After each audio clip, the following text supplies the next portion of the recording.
Oh, I'm here, but I'm super small. Should we see if we can get a little bit closer and say hello? Hello, hello, hello. Steve, come over here. Come over here. Pull in, pull in, pull in, pull in. Yes. Welcome back, everybody. Today it is 9 o'clock on the 4th of November. I'm Drift Johnson. This is Scuffed Epoch Live. Welcome, everybody, and thank you for joining. Today we're going to be taking a look at my new automated news site, which is pretty cool. Going to be possibly a short one. We'll see what goes on. We'll see what goes on. But let me just see what we've got for you guys. So, first of all, welcome to the show. If you're watching live or later, don't forget the links are in the description. And hello, Thurnicar in the chat, Battle Cruiser. operational. Right, pan out, Steve. We need to get back here. Come on, come on, come on, come on. Up a bit, up a bit. Man, I feel kind of tiny.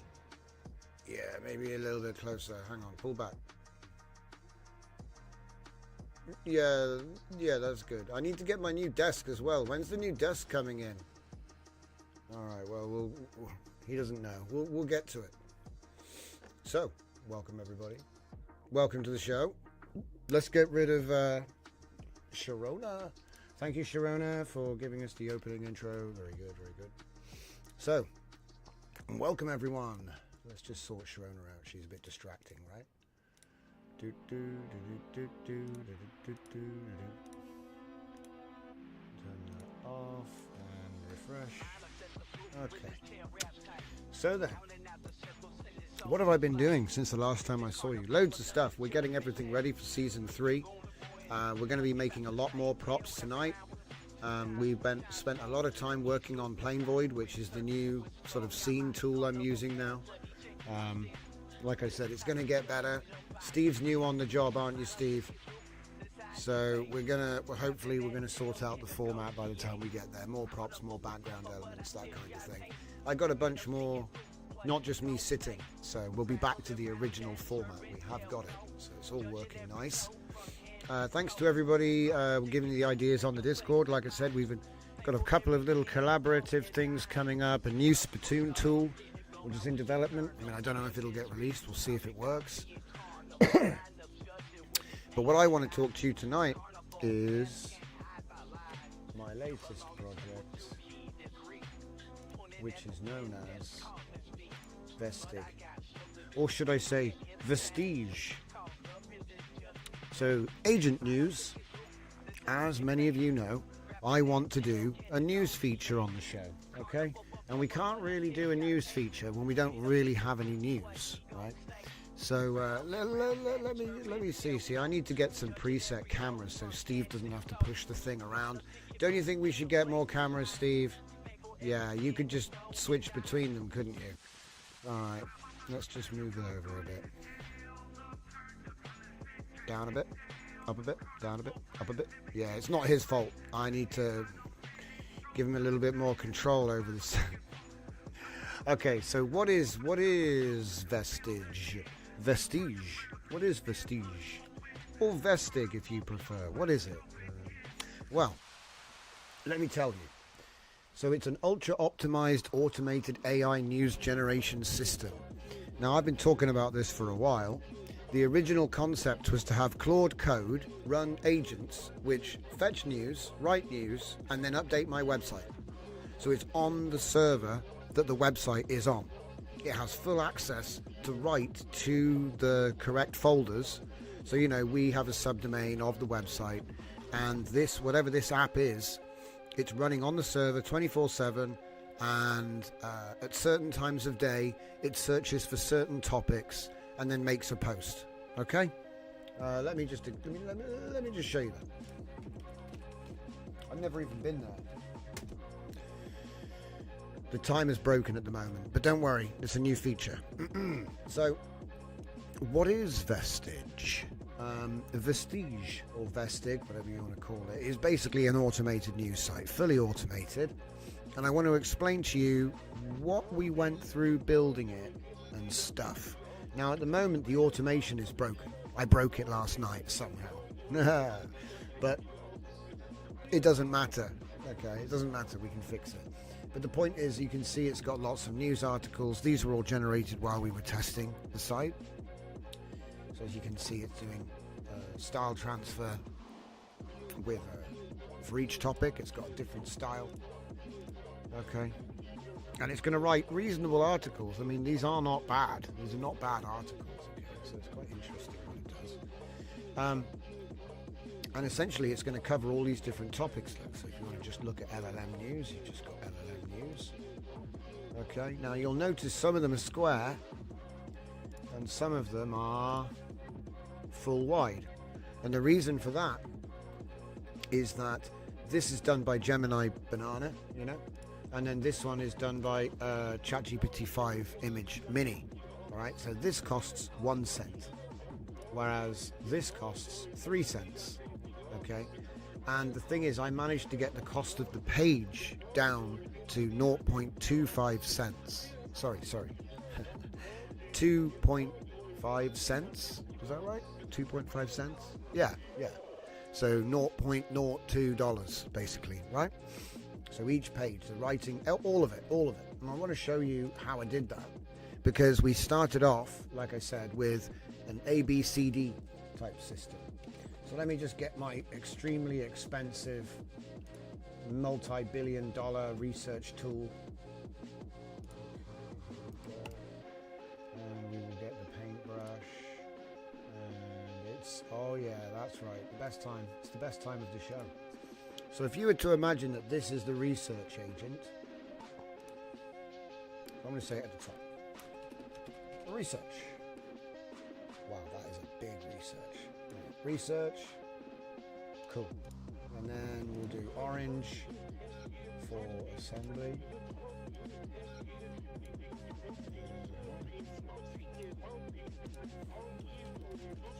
Assembly. So he assembles the research, right? And then writer. Change the color, Johnson. There we go. Change the color. And we'll say writer. So these are all separate agents written in Markdown, just like you would do with Claude or Gemini, right? At this point, that's what they are. They won't remain that way for long, though. And then finally, we get our blogging agent. Okay. And we'll say blogging agent. Blogger, let's say. And he actually posts it in HTML to the website and then runs a script which updates the RSS. Oh wow, look, you can't use green. Joke's on you, Johnson. We'll use blue instead. It's because the green screen's running. I didn't think of that. See, actually, the tool I'm running, it now has transparency. I just haven't upgraded it. So we won't have to worry about that soon. We have gone beyond green screen. But yeah, so blogger, or blogging, whatever you want to call it. Blogging agent, writing agent, assembly agent. Okay. So obviously, that would be what's happening. And then obviously, well, how does it even know what to do? So I'll say here, what's it called? Topic.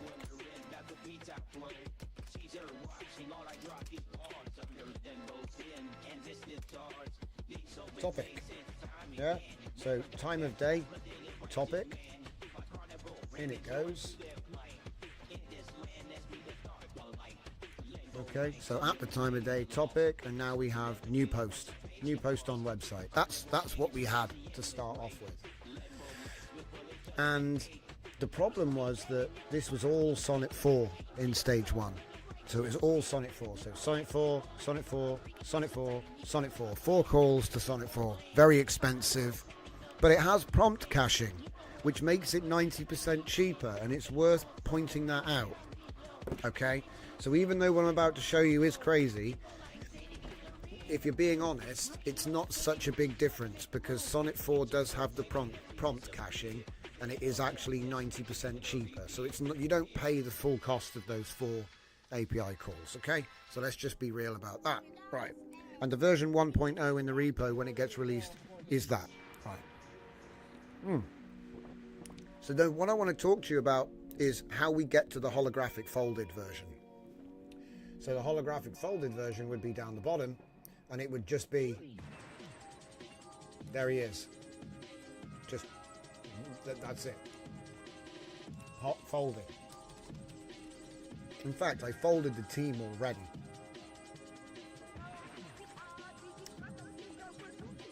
But whatever. So holographic folding, right? We fold it, we just have one. So it's 4 times cheaper, but there were other savings you could make. So we're not just going to go, you know, Sonnet. Anyway. So the first thing I did was I used my 007 agent. No, in fact, I think we did Golden Shadow Code So Golden Shadow Code decided, hang on a minute, assembly and writer are basically doing the same thing. We could just merge them. So what he did was he said, all right, we're going to make a new combination. All right. Can I make a outline? Yeah, I can. Cool. So that means he just went, unified, right? Assembly, united.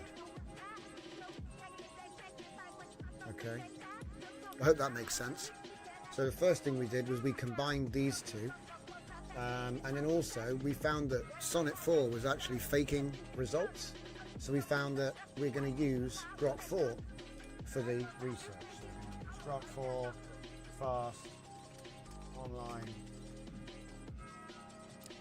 Do you know what? We'll have to just remove the online. But you can just know it's grounded Grok. Grounded Grok, okay? So we use Grok 4 fast for the research now. So this is actually no longer Sonnet, right? We're like, okay, we're going to replace that Sonnet with the Grok 4 fast because it has the colon online and it uses the Open Router API, not the Anthropic API, which we developed this on, okay? So then we thought, well, hang on a minute, this guy's 30 times cheaper than Sonnet and he does better web search.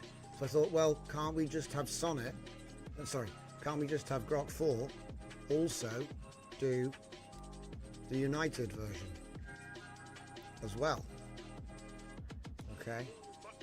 So now we've got, well, we may as well do this one too, right? So now it's all Grok 4. You see what I'm saying? So then we've then done 97% cheaper. So even though Sonnet 4 has prompt caching, which makes it 90% cheaper, we can actually convert the whole pipeline to Grok 4 fast. With the online grounding, you do get good results. You get today's results. If you want to do, like I said, we're doing news. So we want today's news, not the cutoff news or some hallucination of news, right? But what I'm saying is, you can already see, well, hang on a minute. This is so funny. So it's like, so hang on a minute. So if we're using Grok 4 fast research here, the only difference between this agent and this agent is this one has online and this one doesn't. So what about if we just said, well, how can we just do all of it?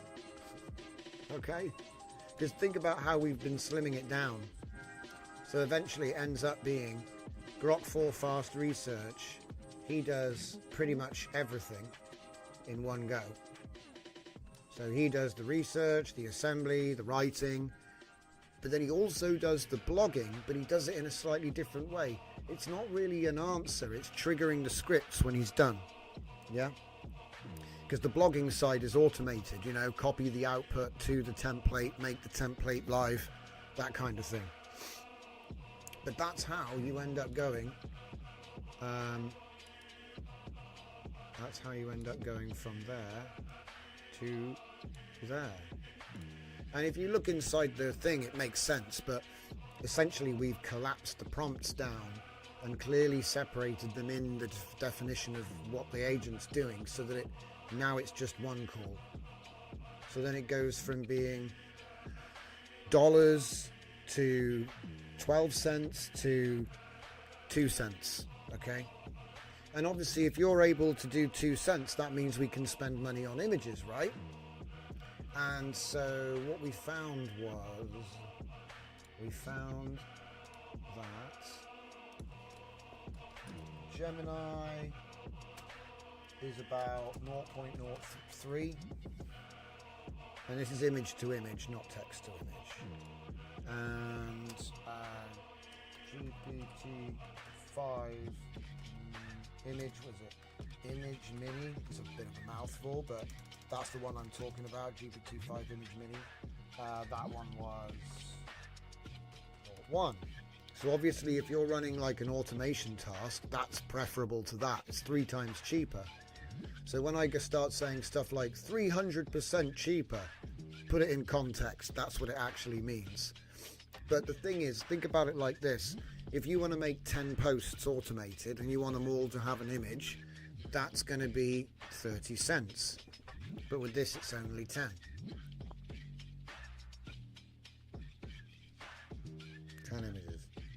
Anyway, I think you understand linear scaling. The point is, the cheaper you can make it per go, the better. And like I said, the actual cost per post is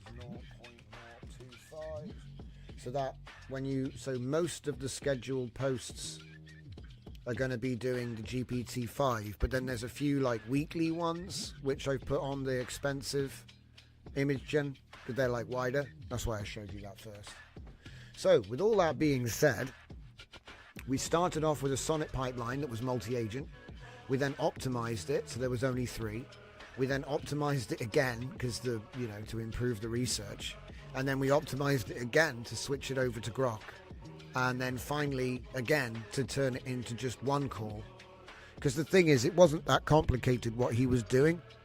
See, if this was a more complicated task, you would need all 4, but we're just doing what's the news on LLMs today, and then make a blog post. So do you know what I mean? It's kind of like, what is the model capable of? And Grok 4 Fast is quite capable. So anyway, that's the website. There's the news. Comfy UI news. What have we got?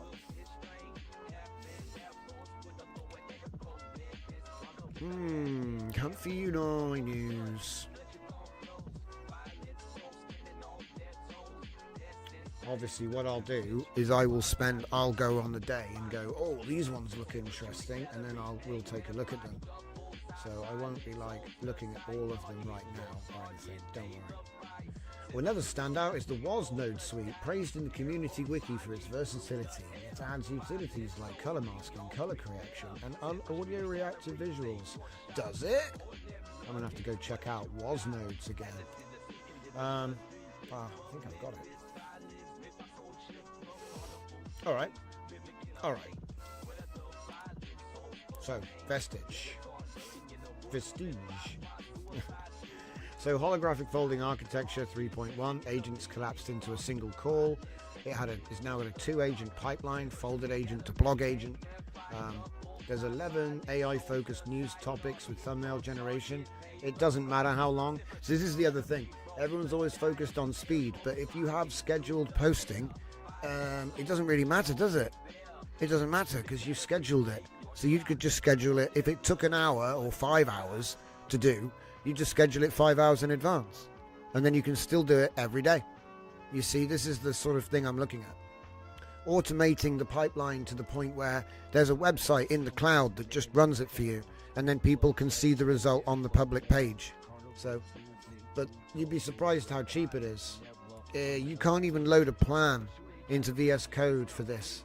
Like if I had a plan and I wanted to say like, oh, read the plan, it would probably cost more than that to read it with Sonnet. Just to read the plan, not to do anything. Anyway, so 0.35 USD, I think it's actually, oh yeah, that's with the image. That's with the image. Can't believe it. Can you believe it? Like a full web page post of a topic from today's news with an image generated for pennies. It's crazy. But yeah, so anyway, 50% reduction, yeah. Real-time web search, dark mode, RSS feeds, XML sitemap, oh god. I hope that works. But yeah, as you can see, we have, look, it's still got some elements from the old pipeline. See, what I have here is where are we? We have quite a change log, and some of the readmes were written for previous versions, so there's like ghosts. Remember when I said the Golden Shadow code writer? That's exactly the kind of thing. So for example, there's no Claude anymore, so that would be a ghost in the code, you know, or a shadow. It's a shadow of an object which no longer exists, yeah, etched into the wall. So at one point it was a Claude pipeline, but now it's 100% Grok. But so there are occasionally things where he says, oh, Grok, and then write a public, because that was one setup, you know, at one point. We had just the research Grok, and we had not combined, and we combined this, but it was still Claude. We didn't put it all to Grok yet. Anyway, so there we go, right. So this is great. So we hit upon this.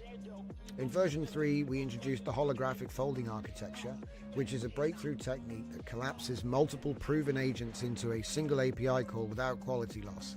Think of it as folding a hologram. The complete 3D information remains, but compressed into a more efficient representation. Traditional multi-agent systems separate concerns for clarity, but this creates API overhead. Holographic folding uses sophisticated prompt engineering to maintain the distinct responsibilities of research, assembly, and writing within a single coherent LLM invocation. So before, in the previous version, it did API call 1, API call 2, and then the blog agent is, like I said, programmatic. It puts the output in the right file with Python and then runs an update script. You know what I mean? Oh boy, I lost my spot. Okay, and that was about 5.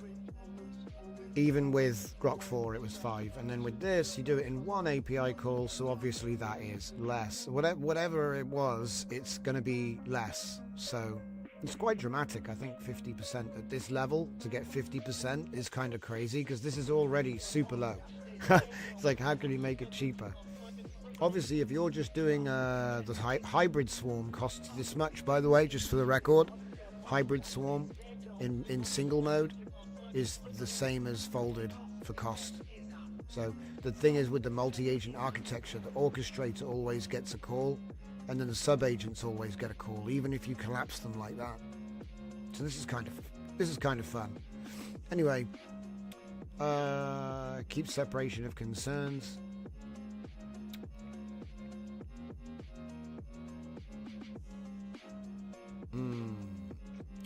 Two pipeline options. Oh yeah, I left the original pipeline in as well, so you don't have to use the one. So like, say you wanted to use this with Sonnet, you could switch it over to this and get like much richer outputs. But at the moment, it's kind of overkill for Grok, is what I found. The detail is so good. I mean, it's not going to be as detailed as a full Claude pipeline, but considering it's 30 times cheaper, I think it's still, you know, when you read it, it's good. So I'm like, well, okay, fine. You know, does it make mistakes? Probably. But then so did Sonnet. Sonnet was making stuff up slyly. He was like stealth, making stuff up. So, but anyway, what I did was I made it so that in the code, when you make the calls, it's different commands, and I think that might be why the automation broke. But yeah, because it's different, and it missed something. Right, so he's talking about Claude, because look, prompt caching, that's a Claude feature. You don't need an Anthropic key anymore, it doesn't need it. So obviously we went through my phase plans to get all of this done. I also created like a webmasters document, so it's easy to administer this kind of thing. You can actually add more. Here you go, look, regenerate indexes and feeds. So we use a Python to regenerate all the index HTMLs and all the RSS feeds.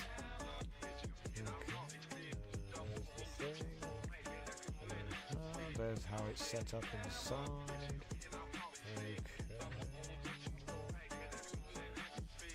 Oh yeah, you can actually create new topics as well. I use cron to do the scheduling of the commands.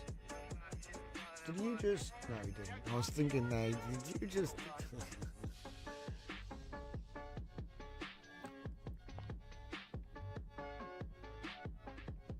Folded pipeline, V3, 50%. So look, monthly. See what I mean? You can run it monthly with 2 posts a day for $1.60. Isn't that crazy? Like, the previous pipeline was also cheap, but it's a dramatic difference, you know? If you were doing 640 posts a month, like a big news organization might be, with many, many topics, you're looking at $16 a month. That's insane.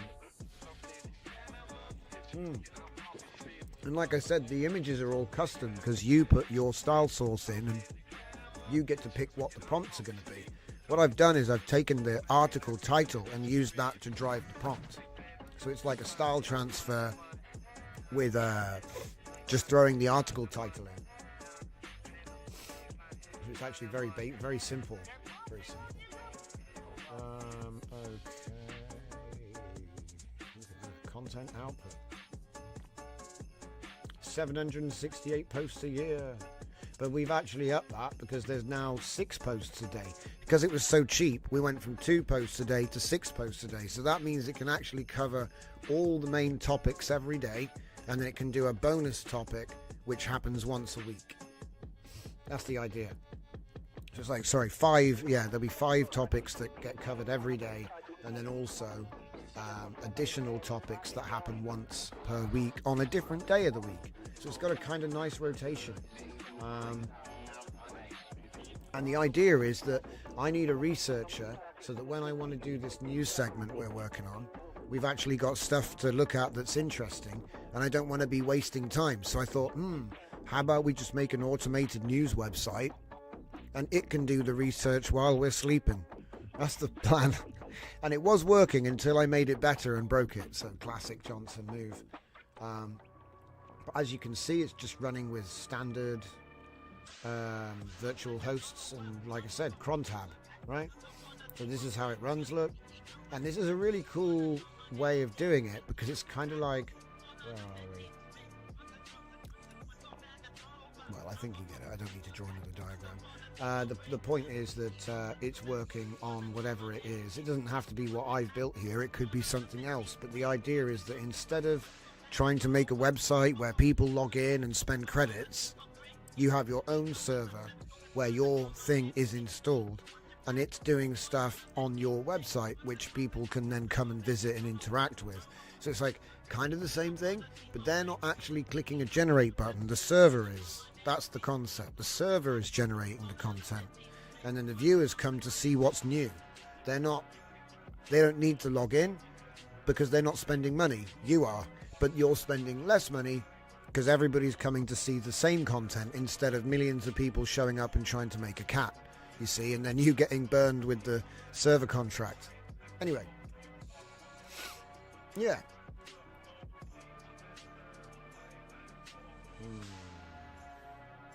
As you can see, it's all in Python. Yeah, it's all in Python. You just run it on your server. Ubuntu, Linux.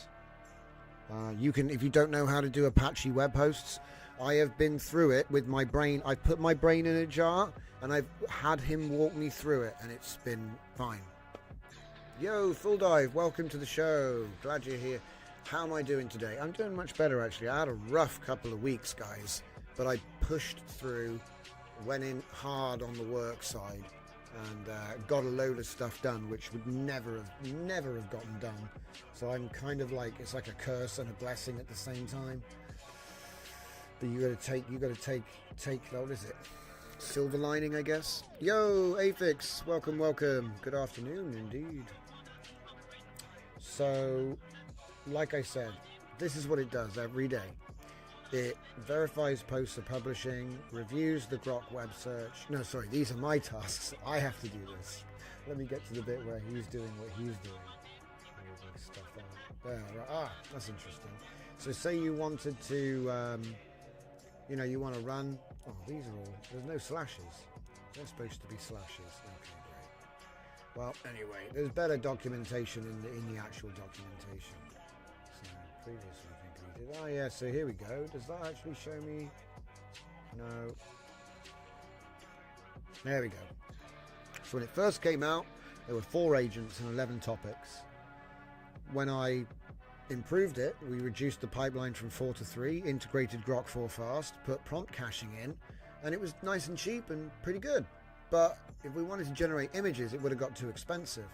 So we went pure Grok, eliminated Claude, okay, and then we were able to have the budget overhead to put images in. We used Banana at first, which is like 3 cents a go. But then when we made the pages even cheaper, there was a reason to use GPT instead. So then you got the page down to, what was it? It's less than that. It's 0.35 now with the image, where before it was 10 cents. So it's like another 70% reduction in cost. And I know I'm like, oh, he's obsessed with reduction in cost. But to be honest, see what I mean? See how cheap we managed to get? See, this is the funny thing. Grok 4 Fast with Claude caching actually got it down to 0.15. So, you know, we say, oh, we went pure Grok and it's cheaper. Actually, it was cheaper with Grok 4 Research and Claude with caching. It was actually cheaper there. But the problem comes in that if you were to start writing longer articles or whatever, that's going to go up. So I don't know. It's kind of hard because prompt caching is caching. It doesn't work every time. Afix says, have you had a chance to look at the Open Hands conversation compressor? Might be worth it if you're looking for cheap wins after all the easy wins are done. Yeah, conversation compression is actually a really interesting subject. There's a bunch of different approaches I've been noticing lately. But yeah, anything you've got, link it in the channel. Link it in the channels, my man. But yeah, let me just see what we got here. So yeah, ultra optimized real-time search. It's kind of funny because, you know, obviously you can't use it. This is all for the server, you know, this is all for the server. The idea was to build out the news site so that when I want to do the news, because when we did the Grok swarm the other day, and it just, look, it made this, and then I was like, make it better. It made that, and I said, some of them are missing, and it made that. And then we have our dark mode Windows version thing. And it did that with the swarm with like a couple of posts on Grok. So I got thinking about it, you know, this is what happens. And then we ended up with VESTIG. And like I said, it does look nice. It does look nice. It's just a shame that I broke it. Afix says, I DM'd it to you along with my notes from that first Mixture of Loads demo a couple of weeks back. Yeah, I probably just forgot, man. I've had a rough couple of weeks. You don't want to know. But I managed to get, like I said, I just threw myself into the work until I could get over it. I'm all right now. I'm like gradually getting there. So anyway, this is our hugging face mascot. He appears in various images. See, I do think that the Gemini does look better. Like the Gemini generation is just generally speaking superior, I guess. You know what I mean? But it's kind of like it's 3 times cheaper. If you want to do a lot of news, then you'd probably use that. But if you want to do less news and have higher quality images, like here's an example as well. Like this is the GPT-5, right? GPT-5 Image Mini did this one. But look, the spelling is good. Like, there's maybe one mistake. Like, I don't need it to be perfect because I'm not pretending like this isn't AI. You see what I mean? But, like, you can see it here. Here we go. GPT to open source gems. GPT to open source gems, right? And then the article is going to be all about GPT, Claude, and Gemini lead the charge. Open source LLM. Ooh, we got the news. See what I mean? My agents are doing all the work for me, guys. This is what I'm talking about. And the best thing is that this is like a public site that anybody can just go on and check out. So it's not like, oh, come and watch the show and then it's gone, like an ethereal thing. There will be a website which you can just go and you can see the articles and they're all filtered out. Like, obviously, I've just made this for the show, right? So I don't know like how robust it is or what's going to happen when it hits 100 pages. I've got no idea. It might just melt, you know. It might just melt, but I think it should be okay. The thing is, right now it's not automatically posting, which is a problem. If I run the commands manually, they work, but if I do the cron, I think it's not doing the virtual environment which you need to run the Python properly. So I think that's the problem. But I'm going to have to find that out later tonight. So, but it's been a lot of fun making this site because for a long time I've been wanting to have a researcher just do scheduled work for me. And when you think about it, this goes a long way, because it's not just what it is. It could be more than this, right? It could be more than this. The idea of having Python running on your server 24/7, that's what AI should be. It shouldn't be that we're always having to interface with the computer to do work. Like, obviously, if you've got stuff that you need to do every day, it makes sense to just queue it up for tomorrow and schedule it on a loop. So every day you've got more stuff. I don't know. Obviously, it like matters what it is that you do. But I've been having crazy ideas. Like, for example, what about a website that gives you plans? So what it does is it goes out and it searches for interesting new projects on GitHub and whatever else, and then it turns them into a plan and publishes it, like a multi-phase plan for building stuff with AI. I'm not saying I'm going to do it, but I'm saying that it would be possible to not only do that, but have it self-generate, and cheaply too. It would be, like I say, probably about a couple of cents per page. So you do one a day. You're talking about less than $1 a month to run a crazy dream platform, dreamplanner.com, and it just makes plans. What for? Who knows? You'll get another one tomorrow. So I don't know. It's kind of an interesting time, in my opinion. A lot of people are trying to do like to-do list apps and stuff, which is fair, okay? But like at some point you're going to think to yourself, well, what else can I do by combining all this stuff? And that's all I do. That's all I attempt to do. This is like my latest attempt to show off the idea of putting the AI in the server and letting it just run stuff. Okay, whether it be going out and getting the news, or running a website, like I say, like it's doing here. Some of these articles are really good. It's kind of funny.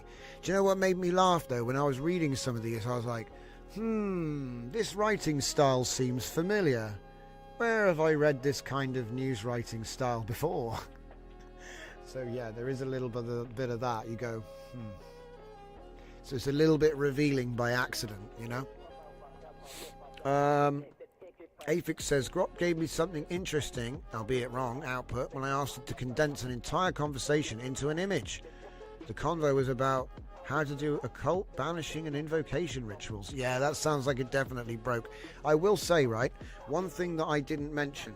So the researcher will generally have a low temperature of maybe as low as 0.3, okay? And then the writer agent would have quite a high temperature of like 0.7. So when I did my little holographic folding trick, I went in the middle.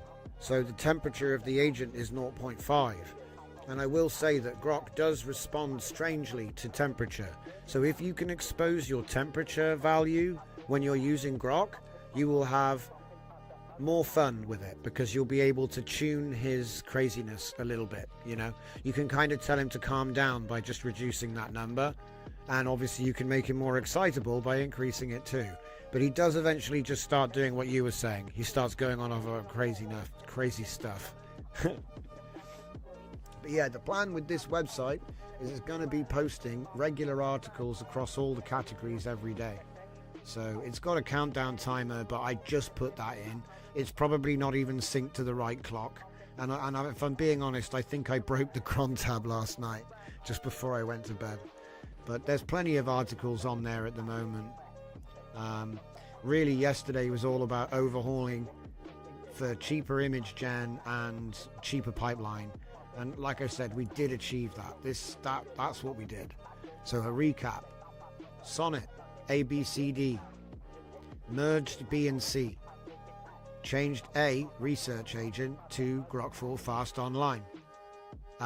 With prompt caching, this was actually 0.015 cents to do the whole thing and post, okay? But there was no image yet. Decided for simplicity, because it had 2 API keys and 2 accounts, just switch it all over to OpenRoute to Grok 4 Fast, and did that, got it down to 0.25, no prompt caching tricks, okay? And like I said, we had a budget of 2 posts, 20 cents a day. That was the target. We got it down so low, we were like, we could add image generation. So we did it with Gemini first. Some of the early posts you see on the site, you'll see they're widescreen. Those are the Gemini ones. They're in 21:9, which is nice.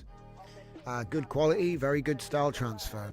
But then we were like, well, we've just managed to get it down to 0.25 cents for the whole thing by doing the folded holographic agent, so essentially collapsing this entire thing into one call. And so we put GPT-5 on it, and that's a cent. So that means the total cost is 0.035 per post. And like I said, 0.035 per post is actually kind of insane. That one's actually Gemini. Yeah, objection. So that one is a GPT-5 mini. And like I said, it's not like amazing. Do you know what I mean? But it's not bad either. You know what I mean? It's got a little bit of Tintin going on there. But it's supposed to be this kind of, you know, newspaper cartoon style. And so I gave it a style that is like this. And then it has driven it from GPT to open source gems, GPT to open source gems. And then we have the actual article. You know. So I'm quite happy with it. Once it's actually working properly, you'll start to see a lot of new posts coming in. At the moment, I am having to run the command myself because, like I said, I broke the cron. I broke the cron tab, guys. You can all laugh at me. It happens. Has my coffee gone cold?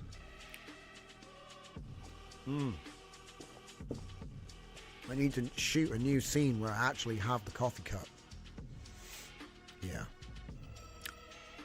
What are we saying in the chat here? To-do list. Oh, the to-do list concept for keeping an LM on track while letting it working. Oh, okay. like a plan scheduling agent that can give it new plans. That's kind of interesting. I must admit, I'm using unfolding at the moment, so all of my plans get unfolded into phases, and then I'm using dynamic unfolding. In fact, you know what? Let me just show you a new agent which I just came up with the other day before we run off and do coffee time, because this is a prototype. ASP coder. ASP. Have you ever heard of the ASP? No, because I didn't release it yet, but it's the ASCII safe pseudocoder. All right. What are you talking about, Johnson? So this is something that we cooked up in the chat in the after stream. So by all means, come by after the show and join us. But the ASP agent is an ASCII safe pseudocode agent specialist. So you are ASP, ASCII safe pseudocode agent specialist. An expert system designed to analyze code bases, detailed plans, handoff documents, or README files, and produce comprehensive phase-based implementation plans using ASCII safe pseudocode. So this is my next test, my next experiment. So we've had amazing results from taking plans and doing holographic unfolding. So phases, substages. There's lots of different names for this, but you're essentially taking a shape and unfolding it into a higher dimension with richer information that's drawn from the model weights. It's all done. It's all, you can explain it. It's not magic. It's just how it works. So what I've done is I've given him the dynamic ability to detect complex phases and automatically unfold them again. So you get a second recursion depth layer, right? So transform complex software projects into clear sequential implementable instruction sets that LLM code assistance. So again, I'm going to lean into this. All of my previous plans were human readable for humans, and they still are, but you'll see where I'm going with this, because pseudocode is really interesting. It's a concept that the AI understands. It doesn't mean any one code type. So that means you don't need a Python plan and a TypeScript plan and a JavaScript plan. You just need a pseudocode plan, and the AI is going to rewrite it like it's going from French to German. Yeah? So you excel at analyzing existing code bases, step-by-step plans, README files. So this is like an all-in-one conversion tool for going from what we use at the moment, so looking at a full code base, any language, a step-by-step plan handoff document, which is what a lot of people use. Some people call them PRDs, anyway, or PDR, I don't know. and then README files for tins. That's what we use, a lot of us. And then obviously any other type of documentation. The output generation is ASCII safe pseudocode. Why ASCII safe? Have you ever had a vibe code crash or have linting errors because there were emojis in there somehow? Pseudocode, ASCII safe deals with that along with many other things like it. So implementation agnostic. Implementation agnostic. Okay. Oh man, we're trying to go, this is an experiment, okay? It seems to work, but I need to do more testing before I release it. So, I'll share it though. You can go ahead and play with this. The key word is ASCII safe pseudocode. And what it means is the plans aren't just JavaScript, yeah? He'll put the concept of the logic, which is required to write it in anything you want, which is very good for when you want to do ports and all these sorts of transformations. So it's going to give you no special Unicode symbols, emojis, and non-ASCII, phased markdown documents, dynamically named after the target project, sequential implementation plans, step-by-step instructions suitable for multiple languages. Sometimes they'll even give examples as well. Complexity-aware substages, so automatic splitting of high-risk or complex phases. So this is like Unfold 2. With a bunch, I'm blending a bunch of stuff that we've got separate here that all work fine, so it's just a question of if it'll all sing together. So primary artifact is project name implementation plan or project name ASPMD. Phase. Substages will be 3.1, 3.2, 3.3. So it's really simple to read and easy to execute. Once you actually, you can come back to one of these a month later with no recollection of what you did, and it's child's play because you just do the plan in order, or you tell your LLM to do it in order. The phase structure. Each phase document contains a phase header, number and title, prerequisites, objectives, implementation steps, validation, next assessment, and steps. So he knows when he's finished he needs to do the next one and so on, right? Each phase document has a 45,000 character limit, mostly because many online chats have a 50,000 character limit, which means that you can paste these things into things like Lovable or any of the online software writing tools. So the substage splitting logic is based on character count or complexity. So obviously if he tries to give you a plan and it's vague, that's not good. Or if it's super complex, or if it might cause problems, these sorts of things is going to make him go into more detail, which will help him to not trip over himself. Afix says, oh bro, don't get me started on UTF-8 with byte order markers. That will destroy most naive parsers. Yeah, this is what I'm saying. It's like maybe we need to actually put it like a UTF validation script, like give the agent the ability to do this, but then also do that. Because I've noticed that's a good one actually. UTF-8 is another one. Because sometimes it's just like written funny and you have to convert the text file. It's happened to me a bunch of times. I'm like, that's weird. It's very rare, but it does happen. Anyway, so he's going to split the thing. Example split pattern. Phase 3 was 3.1. So there you go. See? Because it was too long. If you total that up, it's more than 40,000. Complexity and risk detection. So what do I mean by complexity and risk detection? There it is. That's what I mean. I'm not going to read them all out because it would just make me sound clever. High risk indicators would be this. I think it's smart. I think it's smart to allow the LLM to have some consideration before he runs around like a bull in a china shop. I won't read it out because again, it's just going to make me sound smart. This is the bit that's interesting though. So the ASCII safe pseudocode guidelines. Now you can of course make these better if you want, but this is the thing that gets me is usually arrows. He'll put arrows in and then the arrows make it into the code sometimes, and then you'll be like I said, I have a script that literally just looks for things and convert them to this sort of stuff, so you still have the functionality of what it was trying to tell you, but it's not actually that anymore. This is one of the reasons I like Markdown, guys. But even Markdown, contains gratuitous emojis. Might be my fault.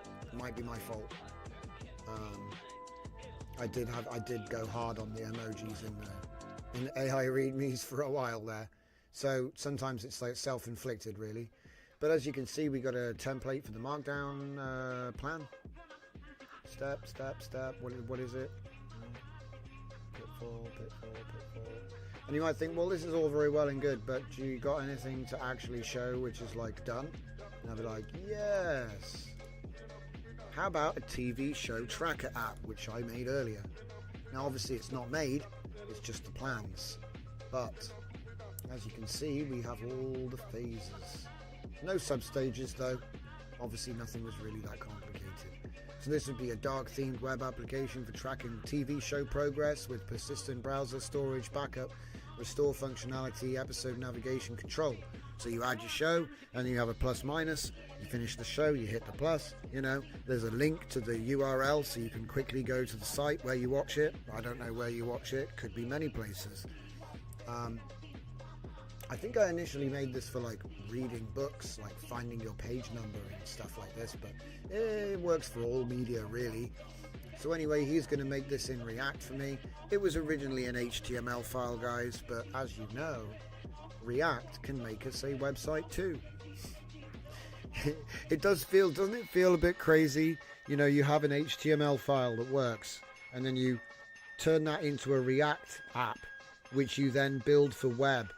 So then you have then now you have a website again, you know? I don't know. This is kind of fun. So, like blowing up a balloon and then letting it deflate again. I don't know. It's a fun exercise to go through, and there's a lot of stuff you can do with Tailwind and various other stacks. So, but yeah, as you can see, the main difference here. Look at this. You see this? The pseudocode isn't written in a language. Make this bigger. See? There is going to be some code in here if I look around for long enough. Let's go to phase 1. So this is a React plan in pseudocode. Look at this. So initialize a new React project with TypeScript using React. Look what it's done. You see that? It's like code planning. Look at this. Create React app with TypeScript template. This may take 3 to 5 minutes. No, we use NPX. Am I like puppeteering him with this? Do you see what I mean? It's literally telling him exactly what to say when everything happens. Look, if command exit code, whoa, it worked. Oh, better check it. Check the error. Oh, do you see what I mean? The pseudocode plans is giving away. It's very different from a code plan where you tell him, this is the code I want, make it work. This is going right down to, we're going to do Git. We're going to initialize Git. You know, I don't know. It's just interesting. There is obviously normal instructions in here, but it's kind of like this brief. It looks like basic. I don't even know what this is. It just says procedure, create React app. That's your pseudocode. Do you see what I mean? Yeah, it is. It's like a bash script, but it's not though, is it? You know, is it? Is it really a bash script though? Because there's no such thing as, like, these things, these commands aren't real. You see what I mean? I mean, they probably make sense to an LLM. But yeah. So pseudocode is a lot like a bash script, you know what I mean? But it's not actually bash. But it's just really funny to see that that's what he's going to do. And then, where are we? And then he's got expected output, validation. And then here we go. Look, install Lucid React, right? Pseudocode. We're going to install Lucid React. It's almost like reading the thinking chain when they do code assistance. And I just think this is an interesting arena of research for improving plans and improving control over the LLM. Because it's finely graded. Look at this Tailwind installation, yeah? Procedure, install Tailwind. Install Tailwind, command, get the Tailwind, post CSS auto prefixer. If command exit code equals 0, then output. See, it's got conditional logic in the instructions and stuff because it's pseudocode. You can do that. You can put loops in.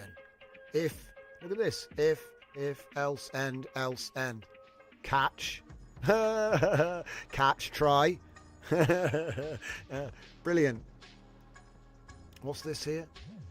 Configure tailwind. Look at this. What is this? See, I look at this with like great intrigue. It's sort of like, And so now what? Tailwind utilities. Update the CSS. Writes a bit of CSS. Add some fonts. Get some WebKit font smoothing. He's going into crazy detail. I'm loving it. You know, because this is sort of like there are so many side quests wrapped up into these instructions, which they just wouldn't normally be there. Now, with something like Sonnet 4, he'll probably just go off and do them by automatic, but with a lesser model, he won't. And so having these notes is like crucial. I would say it would actually be possible to do complex operations with local models. Maybe not straight away, but I think this is like potentially a bridge that could lead there. Because this kind of thing, it's like you're literally micromanaging the thought chain down, but it's done in a programmatic way, which is kind of more native. I don't know. Afix says, just for giggles, ask it to create a single bash script that does the entire phase 1 content.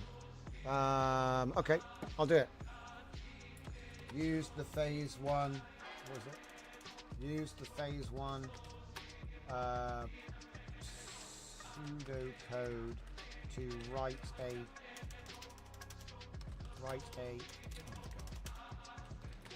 bash script which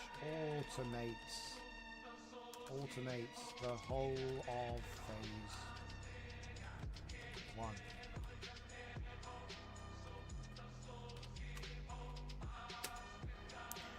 Let's do it. So, okay, failed to start. What's the next one? Hot module replacement. Wow.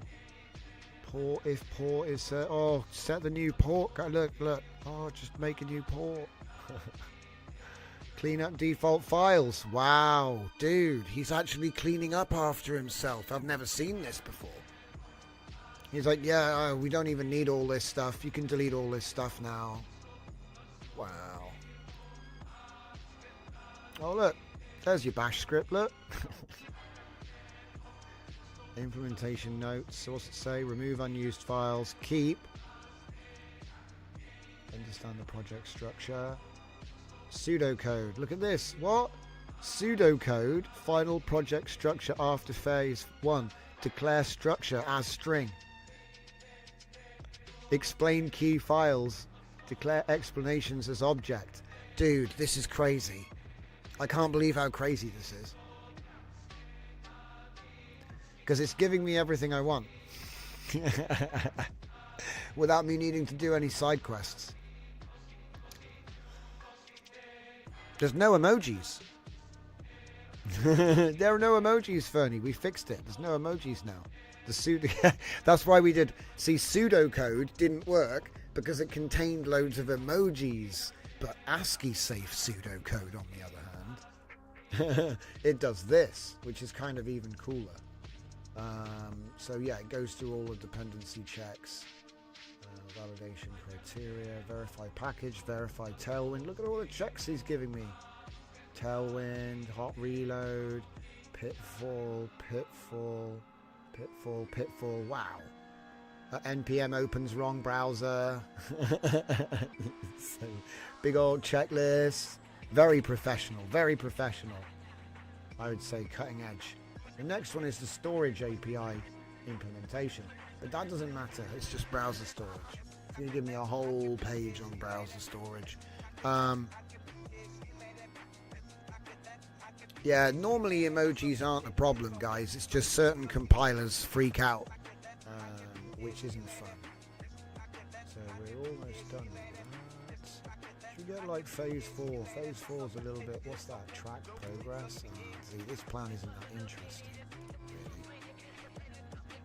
Phase 1 script usage. What's he doing? He's making a quick reference card as well, dude. He's not done yet. Look at this. He's not even done yet. I asked him for this. Automation script usage guide. To set up phase 1 automates phase 1. Yeah, it handles all setup steps. Oh my god, look at this. it does the setup of the node, the React, the Lucid, the Tailwind, test component, clean up files, update the project README. It's basically like a one-stop automation for React. Vite. Well, maybe not Vite, but certainly React. I think it's Vite. See, a Node.js npm npx React app TypeScript template. Lucid React Tailwind. Yeah. And then it will crash because it doesn't have MVCC. But never mind that. Where's the actual script though? There it is. Wow, do you know what I'm going to do? I'm going to download that and I'll put it in the inside line, and if you're interested, you can check it out during coffee time. So inside line, we'll get that. Hopefully it allows me to put it there. From live 291 coffee time. So if you want to check that out, it's in the inside line. Have fun with that. I am going to run away. I'm going to run away and do coffee time. Somewhere around here there's a bun ragu. There it is. Alright, I'll be right back.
Projects, eh? Projects. What are you going to do? I hope you all got yourself a drink for the next little bit of the show. We're a little over time, a little late on the coffee time, so there's not much time left tonight, guys. But still got plenty of stuff to talk about. So what do we got? Oh yeah, we're going to be making this transparent too. Right now this is chroma keyed. The Bunraku is chroma keyed, so I'm going to sort that out.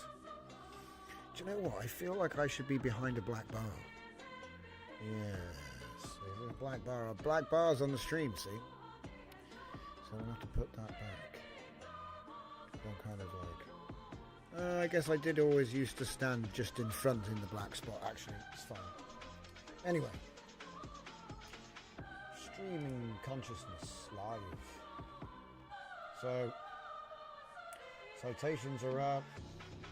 This obviously is the Hybrid Swarm 2 local, which is unreleased, but I just wanted to show you can take the local version and you can convert it over to open Olama. So I don't know if you knew about that. Obviously the Hybrid Swarm, there is a local version which is public, and you can develop on that. What's that? Some comment about words as compression. Let me have a look here. Words as compression. Text is the universal medium. Well, the interesting thing which I noticed, guys, is that plans are now the source of truth. So the code is just an ethereal concept which happens when we do implementation. I'm not the only person to start saying stuff like this. I've been saying it for a while, but it is nice to see.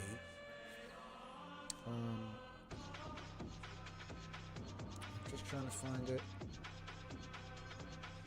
Words themselves is compression.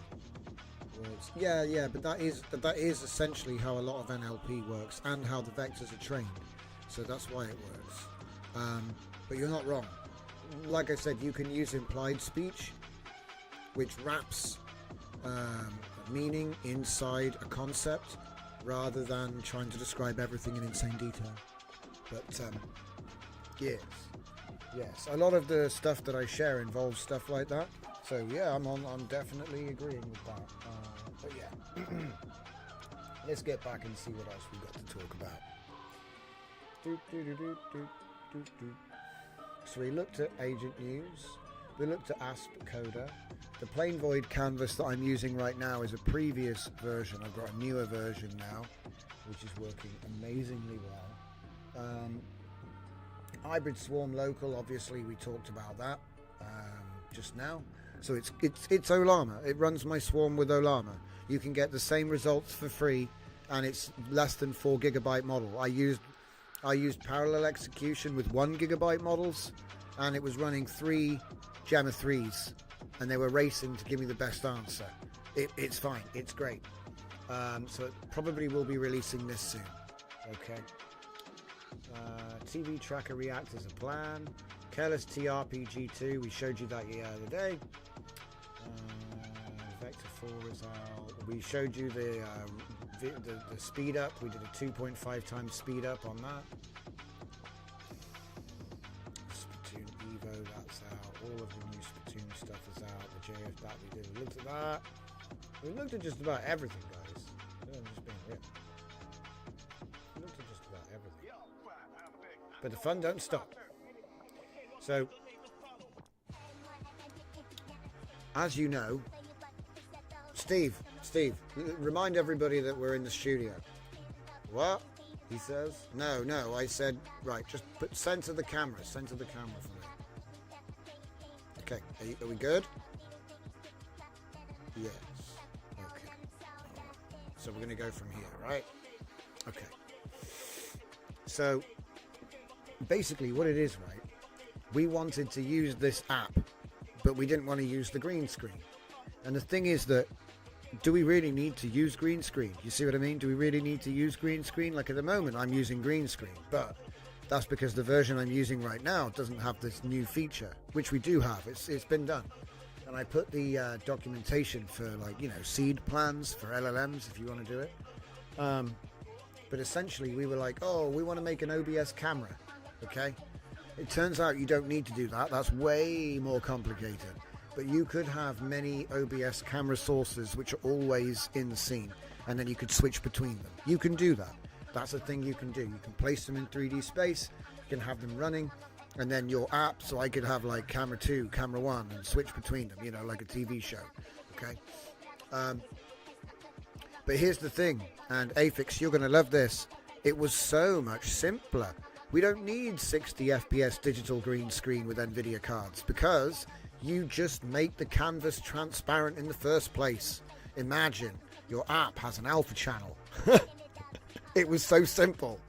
So in the end, you don't need chroma key because you just turn the background off. I know it sounds stupid, but anyway, this is the funniest thing. So we wrote this big plan. We wrote the plan, we put the plan into stages, we looked at all the different approaches, went through all the things, and none of it worked. We did the plan, it didn't work. It didn't really work, it did work, but it didn't work, right? But anyway, come down to the end, and I'm like, oh, I think there's a different chat somewhere. There's a different chat. Here we go. So look. We come in here and we build the plan for the camera feed component. So this would be the professional way of doing it, right? Building a proper camera feed, okay? Like a plugin, okay? Highly recommend source doc plugin. Yeah, we can make our own plugins, Afix. That's what this is. It's our own plugin, right? Built for what we want it to do, not built off of someone else's thing that we can't change because licensing or obfuscated code or whatever, right? Just build your own. Anyway. The point is, we've built our own. Now, it gets better. Once we get down to the bottom of the plan, I'm like, hang on a minute. Can't we just do this transparent? Like, can't we just...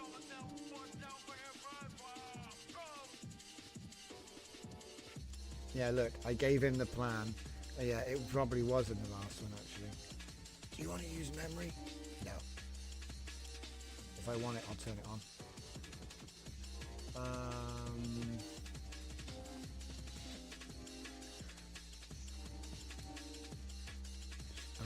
Coda, oh yeah, and then we'll talk about that as well because that's cool. I'm working on that. Where is it? Where is it? Critical catalog.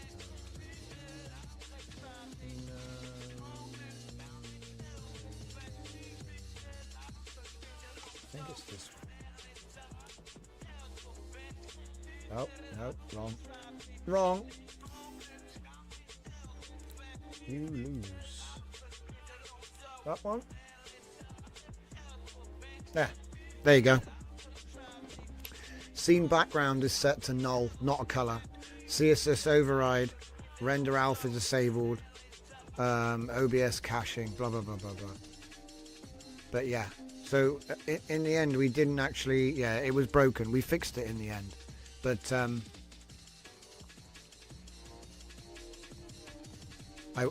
I would show you the actual code from where it was finished, but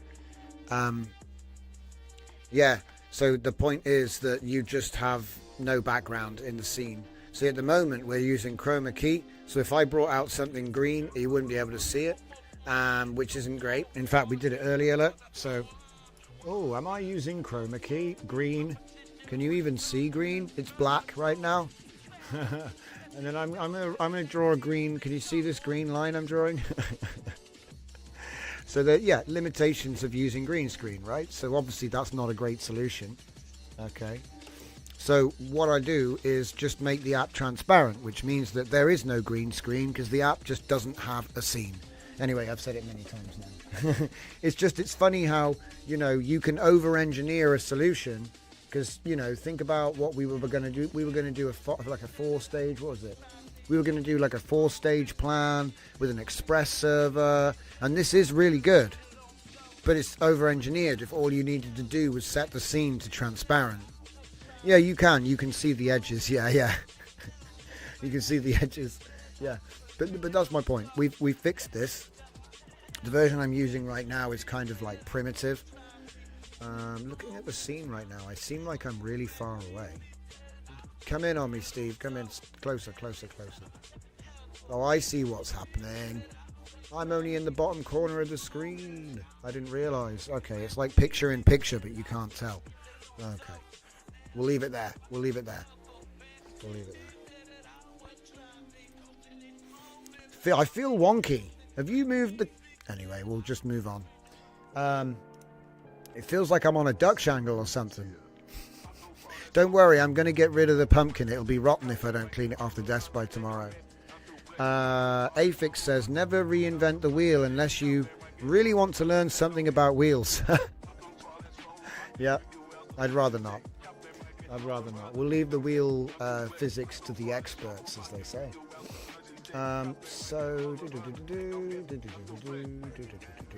Right. So where's the thing I'm working on next? Virtual camera. Splatoon comics. Okay, this plan's complete. This plan is complete. So let's just tell you what it is and how I made it. So I voice chatted for like 20 minutes. And then I said, we can clean up this plan into an actionable app design plan by thinking hard about the intended features and finding the most optimal path to complete implementation. We can write up the plan in Splatoon Comics Dev Plan, containing the cleaned up plans with detailed step-by-step instructions with code allowing full implementation. Now, am I repeating myself? Yes, but it's like poetry. So, the FOV is off. Yeah, you're probably right. I haven't even set the FOV. So, I'll help you create a comprehensive plan. Off he goes. He uses the unfold methodology straight out the box because he has the skill installed. I've created a comprehensive plan, so so it's going to be phase 1, phase 2, phase 3, core editor, the polish, and then obviously that was this one. So I said create phase 1, continue making the plans. He makes the plans, blah, blah, blah, blah. So what is Splatoon Comics? Well, it's my next experiment for the Splatoon writing collection. So, what's the desired result, says Afix. Oh, just to be able to have the 3D scene and be able to reposition it. I've got a bunch of different, different desks and different poses, and I call them stances. And, there's all kinds of stuff we're working on for the thing. So, it's just designed to be what we had already, but maybe a little bit different for season 3. Because before it's all pre-recorded, I couldn't just change stuff. Move over there, Steve. Show them what I mean. Can't you move? Can't you move right now? What are you doing? Don't. Yeah. I mean. Yeah. Keep.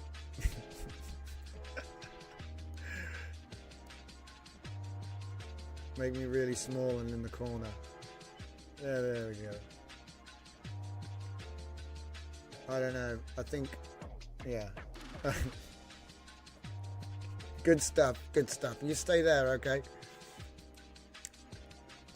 We got big plans. We're going to go to Tahiti, Afix. We're going to Tahiti. Anyway, now I'm like super tiny.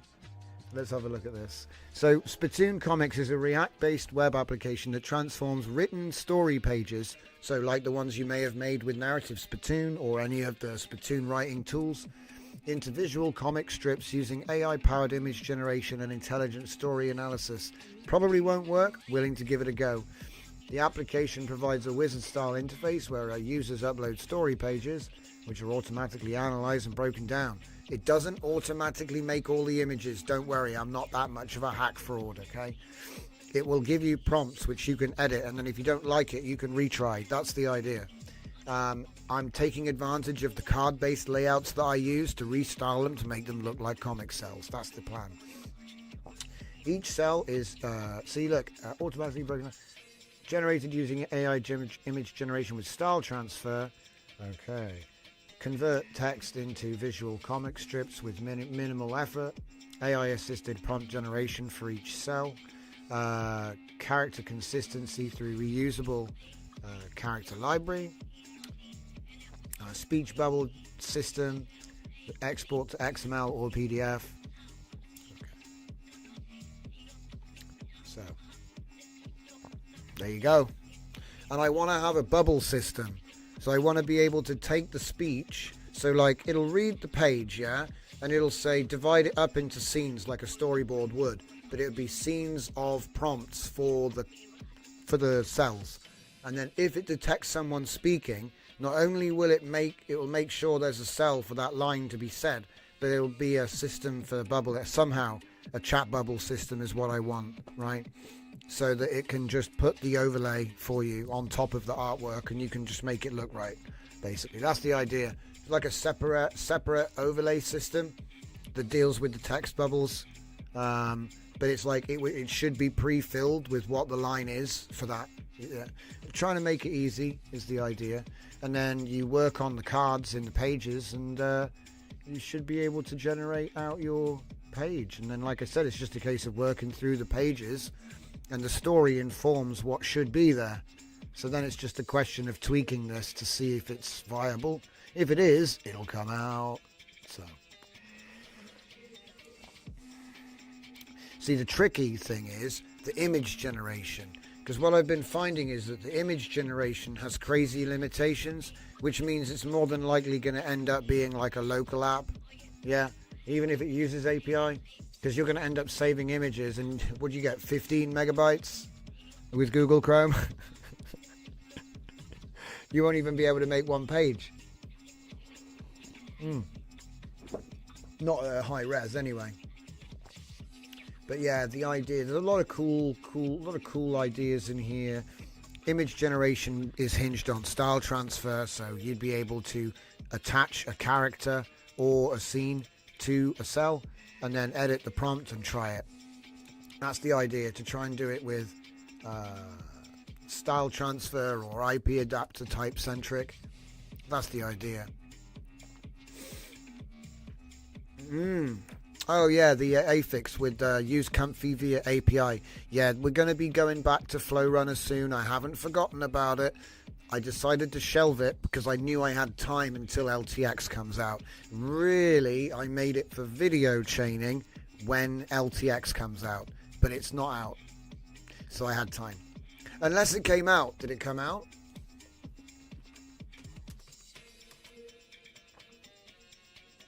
LTX2. Introducing LTX2. When did it come out? Is it out?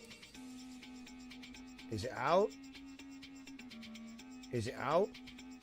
The API. Is it out? Is it out? Where's the API? Try it now. Oh no. Is time up? Is that time up? I think time might be up. There's no way.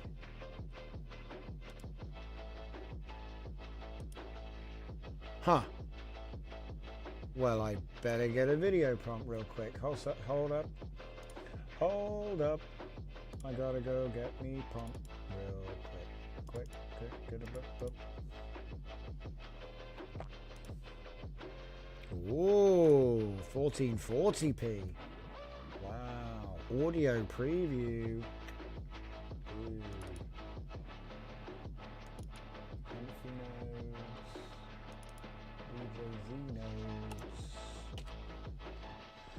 Oh boy, where are my folders at? Instant for regret for not putting the Python files into a folder.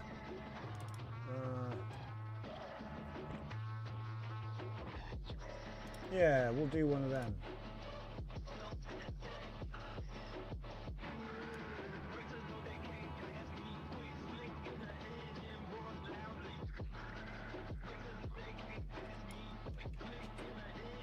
Try this. Will it say you have to pay? Maybe I've got credits and I didn't even know it.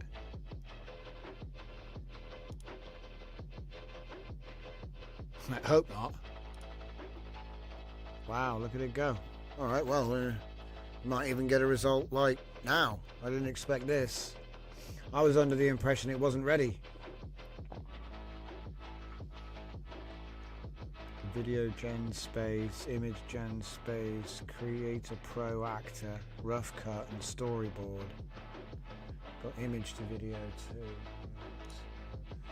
Image prompts. Image prompts. Yokai. Yep, that'll be next. I don't know if it'll let me. We'll try it.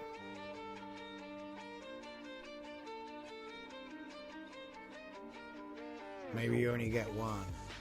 I'll try to make them count.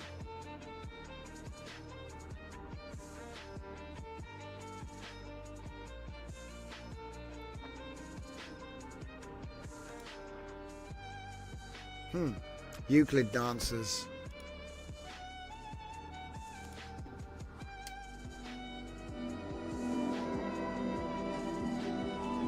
So they're supposed to do they're supposed to dance in impossible ways, okay?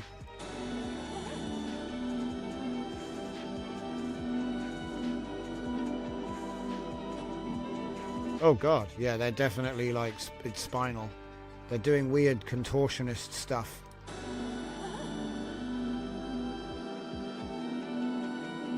So which way is the front and which way is the back? Anyway, so that's okay. How about we try something else? So you want to do image to video. Image to video. Let's just drop something cool in there and give it a square as well. We'll give it a basic. We'll give it a basic prompt. Which model is this? Pro. We'll go with 1440. So you'll have to upscale it. Well, looks like we've just done a plug for their website. It gave us one though, so you can check it out. You can check it out. So LTX2. So how do we get API access? You don't. How do you plan it? I'm gonna do. I don't know. Yes. Yes. Okay. Oh man. Okay, right. He wants my data. You just sign up, right? How much does it cost? Let's change the conversation here. So monthly, it's free forever, and you get 800 credits. Okay. Did I just use my 800 credits in one shot? We'll never know. But you get 8,000 credits for £12, which isn't much. So in GPT-4 money, that's about 3 videos. GPT-4 Pro, sorry, Sora 2 Pro. That's about 4 videos. With the just normal Sora 2, there's about 8 to 10 videos. I mean, it depends how long you want them to be, doesn't it? But this one is 28, and we can go up to 60,000 credits a month. I don't even know what a credit means. What does a credit mean? Oh my goodness me. They have a $200 tier, of course. But everything standard plus VO. Wait a minute. I'm here for LTXV, not VO. Why would I want VO? Oh dear. What are you going to do, eh? Talk to sales if you want their API. I hope they actually release a model, guys, because there is a chance that they don't release it. Let's have a look at what they've done here. Wait. Hang on.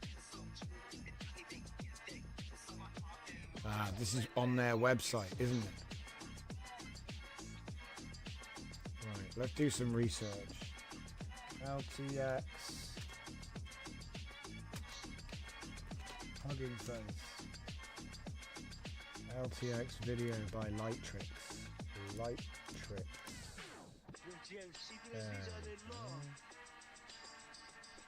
It's the last update they did. No, really. Yeah, July 17th, which was the 0.9813B distilled. I think we checked that out.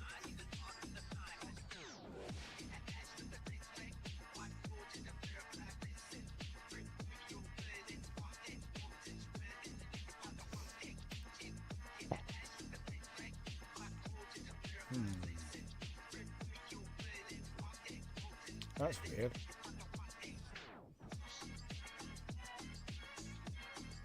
Dip based.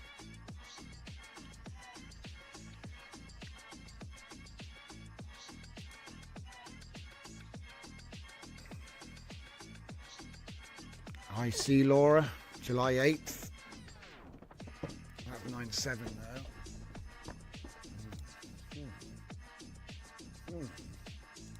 Once. Oi. September the 26th.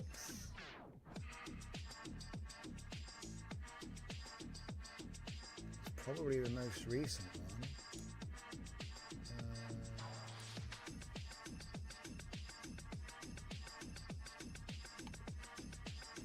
0.9.8. Doesn't seem like there's a 0.9.8 dev. That is, I think that is the latest one. All these are all old.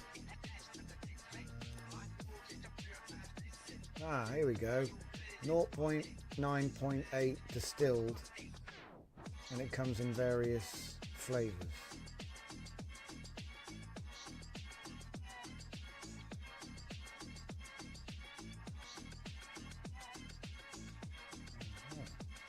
So LTX video 2 billion is 1.09 gig in Q4. It's 1 gigabyte in Q4. Let's zoom in on that. 1 gigabyte. Makes you wonder. Oh, thanks, Afix. I appreciate that. We do our best with the music, you know. But yeah, so interesting. So it looks like a super efficient video pipeline, guys. I'm not going to be funny, but look how small that is. Would that run on a 4 gigabyte laptop? It's, I mean, it's under 4 gigabytes, right? How the hell did they get T5 down to 3 gigabytes?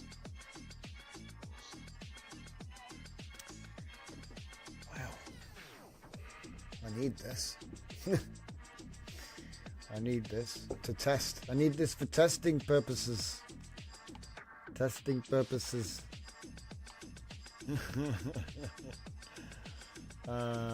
Is this an actual workflow? No. So run the bat file in the main directory, assuming you're using the jjuf node pack. Drag the workflow JSON file to your browser. Example for jjuf, example for safe fences. Okay, super fast but not usable. Q2. Surprisingly, 09 FP8 and 09 VAE are working.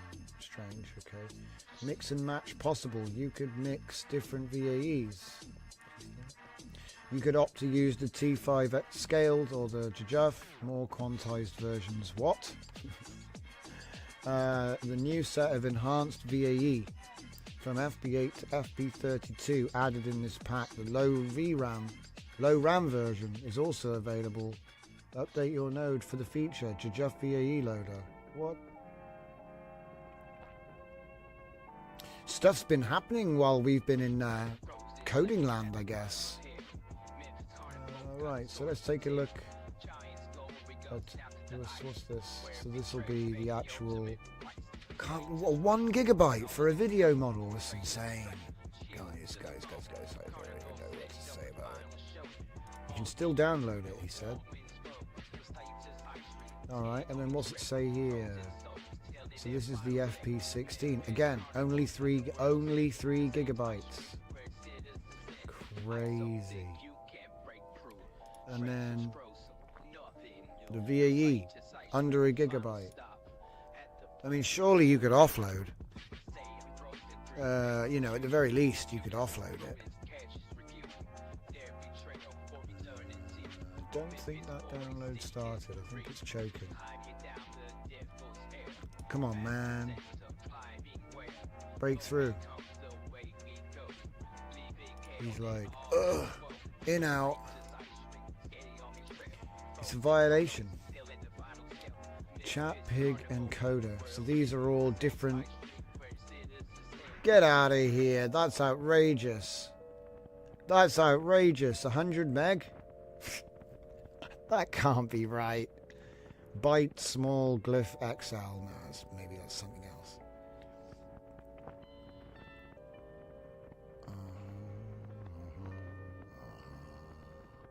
T5 encoder Q2 at 1.7 gigabyte.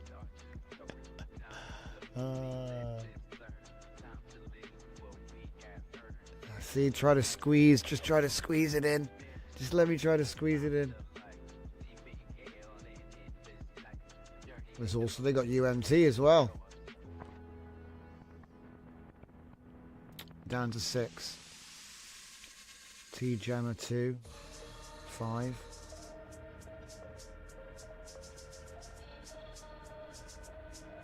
Wait. I think I have this one. I think I have this one on my laptop right now.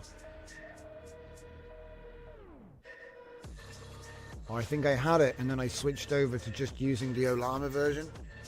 So I was like, well, I may as well just have the Olama version. Save the space.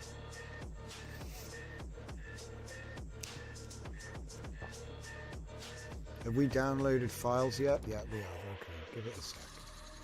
There was another provider, so I just want to see what the other provider looks like.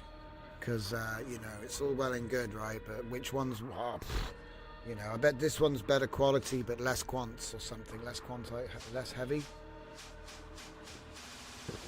Because if you look at this guy's quantization at 2-bit, it's 4 gigs still. So, that, you know, the other one we were just looking at had been quanted down to 1 gigabyte. So either it was a smaller model or... yeah.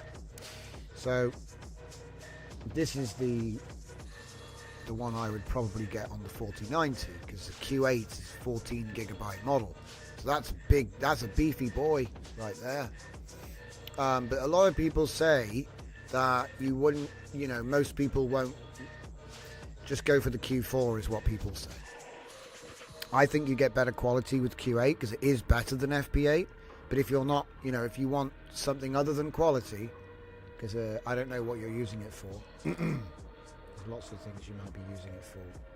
Where maybe you don't want quality. A good example would be transition screens and B-roll.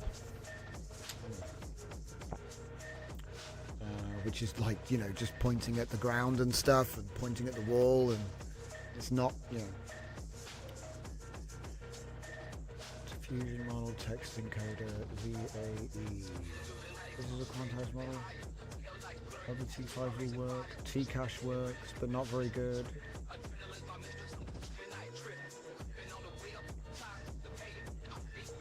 LTXP Jujefs. So this is the latest one, basically. But more parameters, isn't it? If I remember right, the early ones didn't have 13 billion.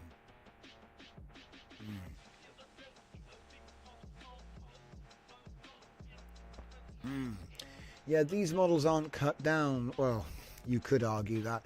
Quantization is a fun thing. The Jujuf format is a little bit more sensible because obviously it does a strategy to the actual to the quantization. So with Jujuf, you can see here we're actually not changing some things. Some things stay in full precision. Okay, whereas other things, usually the big heavy part will be quantized. So in that way, you know, you're keeping certain elements of the model untouched, which is why I like the Jujuf, because it seems to play nicer with the results. But yeah, obviously the further down you go, the worse it gets. That's just the way it is. You are literally making it simpler every time you go down the quantization. The graph or vector or however you want to describe it is taking less turns to get to its destination. So, you know, it should, because of the algorithm it uses, it should get it just about right, but obviously it's less precise. It depends what you're doing though. You might not need precision. You see what I mean? It depends what you're doing.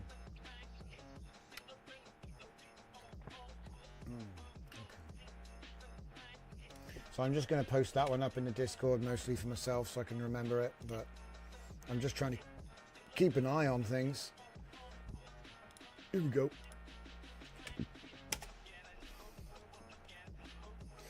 And then also the other one which we looked at, this one. Calculus. Kind of like a high and a low. So which version was Calculus based off of? 2B, that's why, look. That's why it's the 2 billion 0.9.1 model, which was the super fast one that runs on virtually, you know what I mean? It's only got 2 billion parameters, so they were able to make it smaller. So how much is the 8-bit version? 14 gigabytes in Q8. Wait, what the heck's going on with this? What the heck's going on with this? They're all over the place. You've got 14 gigabyte. You've got 2 gigabyte. 2 gigabyte Q8. Is this some kind of challenge to see how small they can make it? Q2 for 660 megabytes. That seems to be the winner. That can't be. It is as well. So he did say that they're basically useless. It's more like a science experiment to see if it's even possible. You know, you've got to give him credit for the exploratory, like the inquisitive nature of the research. You know, it's like how small can we actually make it and it still works? You know, it's like cutting the limbs off of a person to see if it can still move. How many limbs can he still move with just one finger? Like. The answer is probably yes, but I would say 4-bit is probably the lowest you actually want to go, which is why, like I said, that's why I was so surprised to see a Q4 so small. Q2 for 2010 graphics cards, says Zeus. Indeed. But yeah, generally speaking, whenever I show off, oh, look at this Jajuf model, I'm using the Q8. Where is it? The Q8. Okay, because it will just give better results. But it's going to be more intense on the machine. Mind you, I'm seeing a couple of Q8s that are only 2 gigabyte here. Like there's a 2.04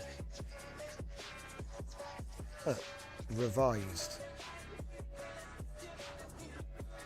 I gotta get it. I don't care if I go back to 091. There was some stuff you could do with 091 that was really good, and with acceleration, I think we were getting generation times down to like, I want to say 10 seconds. I think it was like 10 seconds maybe. It was fast. I remember it being like between 6 and 10 seconds for a clip, and so at that point you didn't care if it was bad, because you could literally make a new one in like the time it took you to watch it and decide it was bad. Another one was done. So yeah, that's a point. Zeus, good point. Probably my graphics card on my laptop won't run quantization. Is it even? I don't even think it's actually an RTX graphics card. And if it is, it's like a 2050. So it's like too old for a lot of stuff. It can run LLMs though. Runs LLMs great. Like I said, I tested the local swarm on my laptop and it was giving me the goods. But anyway, giving me the goods. I was thinking about doing an Ollama API search feature so that when you've got the offline mode, you can have a hybrid web search, like a web search that is online but you're offline, you know, because there is one that works with Ollama. It's either that or it's OpenRouter. It's probably easier to use OpenRouter just because that's another option in the app. what I tested doing was, because it has conversation chaining in the local version. So you can start a conversation with Grok 4 Fast, and then you can continue that with your local model. So then you don't pay for the whole thing. You prime it with search information, and then you continue from there, which is, like I said, a bit of a hybrid approach. BF16 and stuff like 4-bits won't run properly on AMD. Oof. Well, it is what it is. So yes, we've downloaded the 0.9.1 Q8. We've also got the 0.9 R2 Q4, and then the VAE and the T. I still can't believe they got the T5 down to under 3 gigabyte. I know it's Q4, right? But wow. Probably that makes a big difference as well. It's like understated the impact of that. But anyway, let's see. So yeah, like I said, Flow Runner, that's where I want to get back to. I want to get Flow Runner back to here because, like I said, the output on this is good, and the new version that comes out. Yeah, we got a pig here. Yeah, look, see, was it amazing? It's not as good as what we're used to, right? But imagine you want to make, this news site I'm showing you, right? This news site, yeah? So imagine if the news site was generating AI video. No, I'm not, because there's a whole other consideration with the hosting of that video. So I'm not really aiming to do this, but just the concept of having a 24-hour tool that's generating video. Like, it doesn't have to be public facing. It could be just generating video on your computer according to a bunch of prompts. So you could imagine this would be a bit like the old brute force stuff we used to do with images. Do you remember when we used to leave a 1,000 long queue on overnight and go to bed, wake up in the morning and have a bunch of images to look through? I'm thinking that that's what Christmas is going to look like for us, only it will be video content, not images. Now, I don't know if it's going to be LTXV or if it's going to be the next WAN 2.5. I don't know. They seem to have not released new models for a while.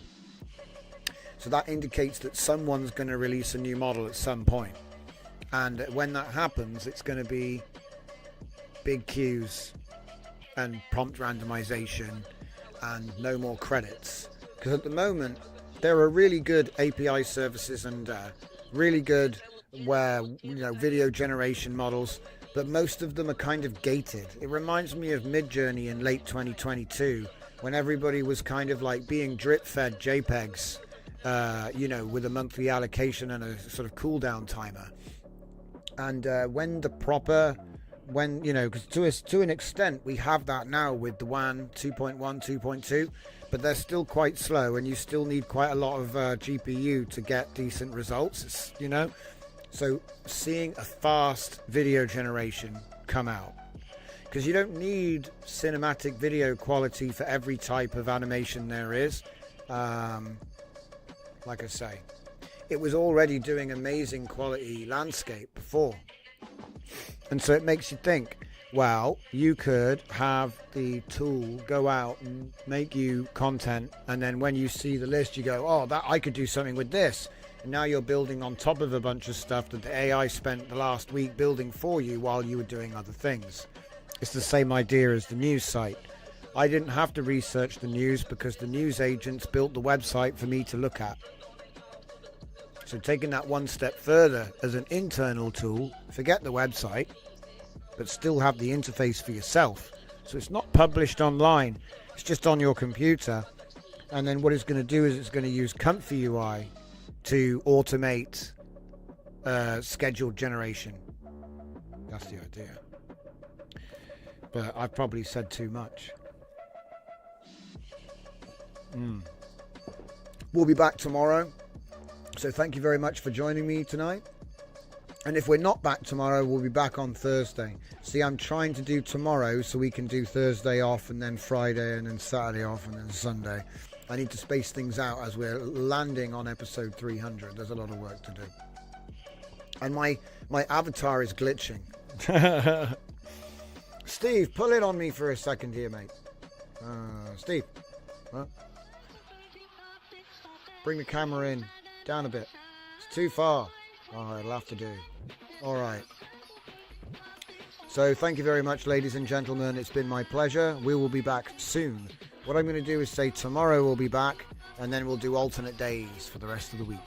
I might just publish a little schedule up in the pings so people have an idea of what's going on. Obviously, if you join us after the show or pop into the Discord, we'll be glad to explain what's going on. It's just me trying to buy time before episode 300. I got 9 shows left. I've only got 9 shows left. So thank you very much, and I will see you all tomorrow at 8 p.m.